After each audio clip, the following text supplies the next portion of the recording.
What is up, everybody? This is Tikwe, also known as Richard, and I've got a really good game for you today. This is actually the second one posted for the day, another French mirror matchup.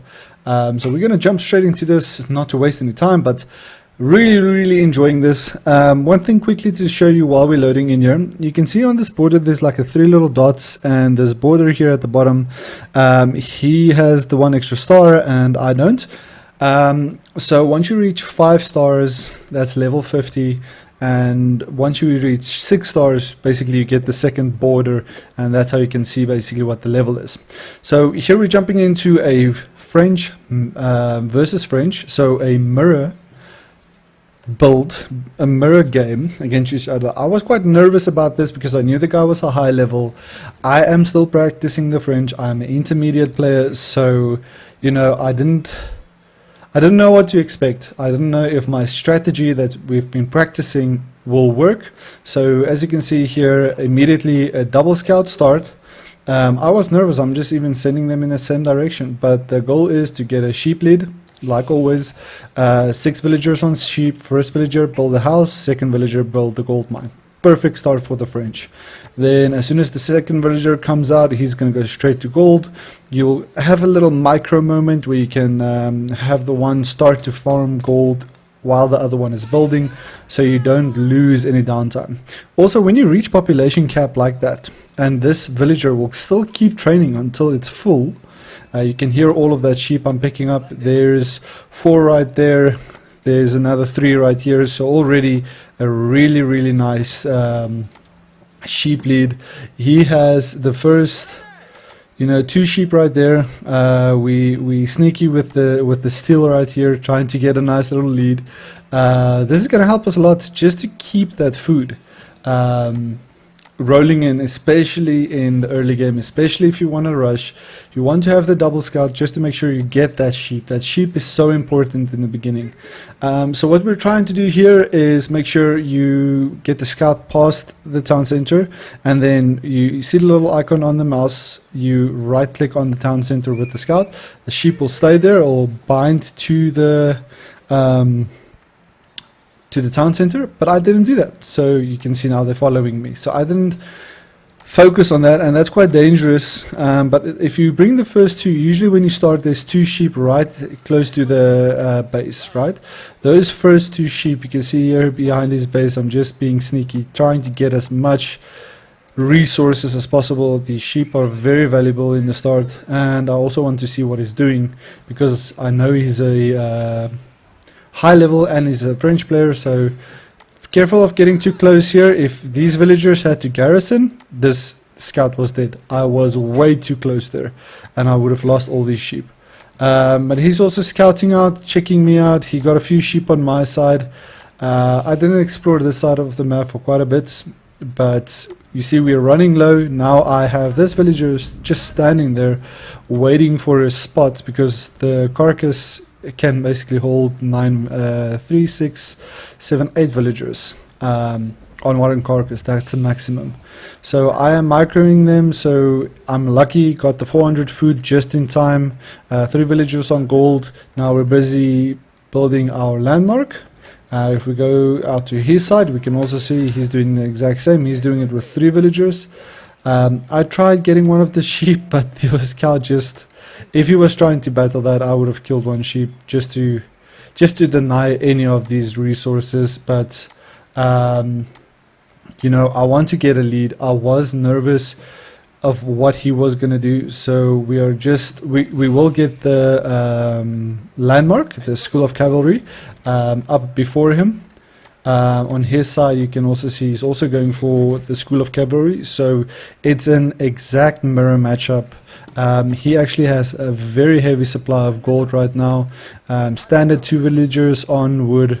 He has the 5 villagers on food. If you go to my side, it's going to be very similar.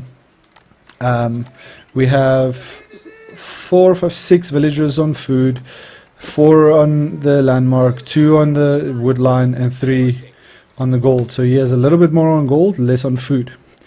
The most important thing you have to remember playing any factions, you cannot go onto the landmark with too many villagers and basically end up with 0 villagers on food, so you cannot continue training units.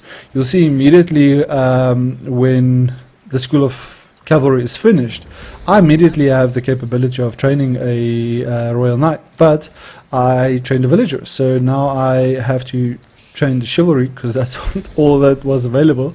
But there you can see the Royal Knight coming in. So now I'm nervous. I have the scout ahead. I have a second scout.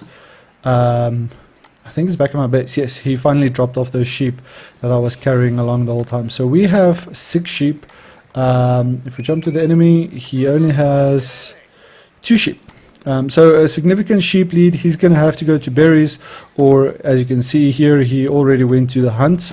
If you are going to the hunt and you know you're going to play into Castle Age, or you know you're going to play into a later age, you can see he's also scouting me out. You can see I have the School of Cavalry up, so very, very equal playstyle here. He could have attacked my villager here and applied some pressure, and I think he can spot out this wall because I was on my way to build a wall right here.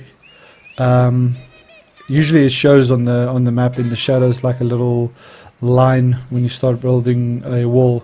I think the trees just didn't show it properly, but if you build a wall and you can see it's fog of war, you'll see a little line like in the shadow, and then you can know even in fog of war that the wall has been built there. So all I'm doing right now, you see he did get a few extra sheep back there. He's going for the hunt because it's a better source of food. You can see he's at about 260 food per minute, really not bad. On my side, very heavy on food. We have 13 villagers on food, 3 on gold. We pulled 1 villager forward to go close this off, and he's going to go around to close the second side off because there was a little gap right here on the top. So that's also why it's important, especially on this, I think they call it Hill and Dale. You have to make sure you scout out these hills properly so you don't necessarily have any gaps. Sometimes even here right in the corner you can have a little gap that can make your life very difficult. So I accidentally built a second stable. I wanted to build a archery range, and then I randomly trained a horseman. So that was not the plan. The plan is to get 4 to 5 cavalry. The scout I didn't see, and he died, but it was a good thing. So I know he's also training you know, the cavalry. If you want to give yourself a lead and you know it's a direct matchup like this, a mirror matchup, don't go into the fight without your upgrades. I did, and I was lucky to win the first fight. Here we go with the archery range now. You can see how heavy I have villagers going on to food because I know I want to get archers out. I know he's training the School of Cavalry, so he's training Royal Knights as well. So we want to be able to fight the Royal Knights, so I'm going to go forward and train 2 barracks as well. I think that happens very shortly as well. But we're thinking ahead. We're trying to get, you know, his extra villagers being pulled onto gold because I see my Royal Knights aren't coming out to quick enough. Second archery range going up, so we have 2 stables. 2 archery ranges. If we compare it to his side, he has the barracks, obviously already training the spearmen because he is expecting a rush, and the spearman is a really good counter to the Royal Knights if you only train Royal Knights. If you just delay it slightly and catch him as soon as he's gonna rush a Castle Age, let's say this Underruns was rushing Castle Age and he invested that resources into Castle Age, this unit numbers will be very, very few by the time this army comes into your base.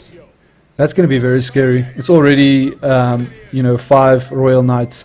If you had to invest or try to defend that with a wonder or a second landmark going up, you're going to have a rough time. So just make sure you have a balance between your unit production, your defense. If this was an open map, it would be a very different story. Both of us would have probably gone for some sort of early assault.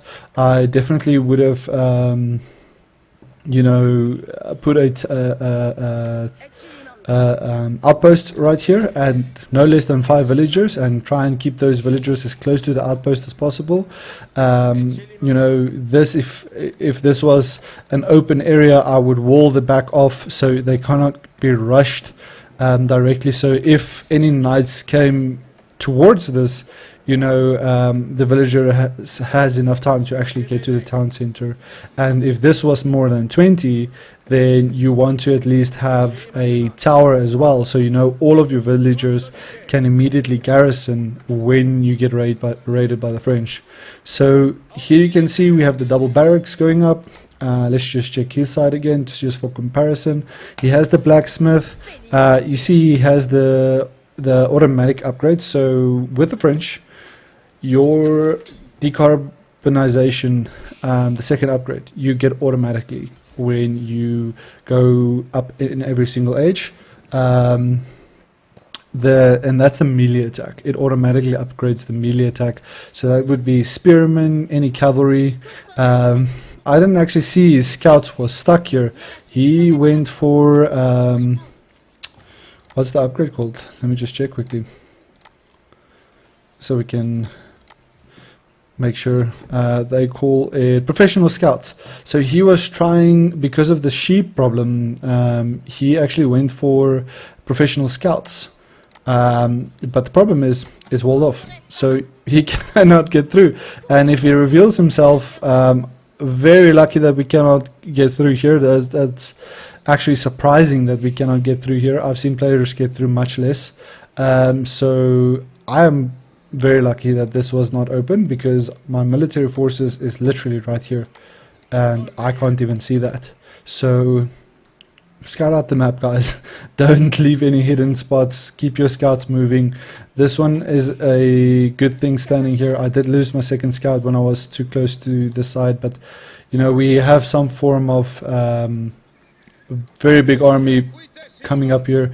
And for a second here I actually forgot this was my own wall. So I am ready to fight. Personally, I do like having 10 archers with 4 royal knights. That's my standard go-to. And then you want to make sure you have your blacksmith up for that automatic upgrade that you get on the melee damage. And then as soon as possible get the siege engineering up, because then your archers can actually train battering rams. So we have a second lumber camp, so we don't have these villagers running all the way back here. It's idle time, you know, if they can just drop it off here, and it's a very, very small investment of only 25 wood to get a second lumber mill up. Do micromanage your lumber mills, especially with this early rush, because I'm training archers. It's 50 wood per archer. I'm training cavalry, royal knights. It's at least food and gold, so the gold supply there is enough. But you want spearmen as well, and that's more wood. So now we're trying to get through here. I broke down my own wall, and at this point I'm just like, you know what, screw it. I'm very happy with my army. I have spearmen. I'm ready to fight this. So I can see he's trying to probably wall off, or I think he mismanaged these villagers a little bit here. But we do pick them off. I think that's an archer. The villagers can siege, archers can't, so that's why we knew the first 2 were the villagers. And I think at this point I'm very ready. I was waiting for this upgrade to finish. I saw the siege engineering was done. We get the houses up, and I think we started getting the, yep, we already got the double broadaxe. We got the pickaxe upgrade, and we also have the mill getting, you know, we're focusing on the survival techniques upgrade. That will make your hunt more valuable, and I know this is cornered off and we're attacking, so the value of this food becomes a lot more. Now in a mirror matchup, right, you want information. If you had a scout with this, just to give you an idea, that's what I can see right now. I can not see anything. If there was a scout, the scout usually runs right in front of your army, and as a comparison, I would have been able to see this whole army. But now you have to be reactive to this army. because of the lack of line of sight. What some people do as well, I walled this off in case I was losing this battle, so they don't retaliate. But to send one villager forward, get a nice little outpost here in the tall grass would also help a lot, because it's probably not even going to be visible to the enemy, but you'll have line of sight on them. Except when they scout you out, basically with one of their own scouts. So he's doing the exact same thing. You can see we just did it a little bit better, because we did build double archer range and double barracks, and we had the double stable. So he has the spearmen, he only has the 8 archers, and I actually try and get the ram up, but I need to manage my army. And what I also try and do is, you know, I get the spearmen in front. I pull the archers forward because they want to fight, and my archers are just hammering down on these units. So it is a bit of a microing. I'm gonna show you from my perspective. There we go. You can see on the numbers, we can see we're already winning this. I have the ram going up, and he's now starting to train units, because now he's scared what happens next. If you lose this, you have minimal production units, you have very heavy on wood at the back. We don't know this, right? Because this is our perspective. We have no idea what's going on here at the back. So we're sieging villagers here. He's trying to get an outpost up, and that's fine. We have a second ram going up. First ram is down. So this is very advantageous on our side, and we're just trying to keep the pressure. So at the same time, what I usually do, you can see the second army coming, reinforcements coming. If you press 7, you'll see if I just click on one of these barracks, they are rallied forward, right? Because if you rally here at the back, the time it takes for your units to get forward, it's going to take a long time. But if you rally your reinforcements, if it's going well like this forward, it means that your units will keep trickling in, keep filling up this army, and because we have a production lead, you know, look at this, we already have 2 extra knights, 2 extra archers, 2 extra archers there, and now you can see the waypoint is way forward. Just trying to get extra units out, using the rams, because they are like tanks. They are the ones taking the damage. I actually accidentally have 4 archers inside here, but the cavalry plus the rams, they are just there to take the bulk. The archers are the ones doing the work at the back, and I actually scout out or realize these villagers are not being pulled back, so I start sending them forward to just deal with the archers, because your royal knights will do very heavy damage against the archers. Now it's a 3rd battering ram coming out, and at this point it's GG, guys, because we already killed these forces. We already you know, have the siege lead. But one thing you have to remember, one thing I could have done better, if I had the fitted leatherwork upgrade, if I had the steeled arrow upgrade, my units probably would have done 10 times better. We can quickly just check on his side. You can see he actually did get the upgrade, but we had a production lead with the amount of units we could train, and he's sitting on 1,300 wood, so he had more than enough resources to quickly drop down 4 or 5 stables, or 4 or 5 archery ranges, or 4 or 5 barracks. You know, you don't want to be sitting on this much idling resources. You want to use those resources to get yourself somewhere, even if it's just building a market. You can see we even have the market here at the back, so any, you know, resources that needs to be remitigated into some direction can be used.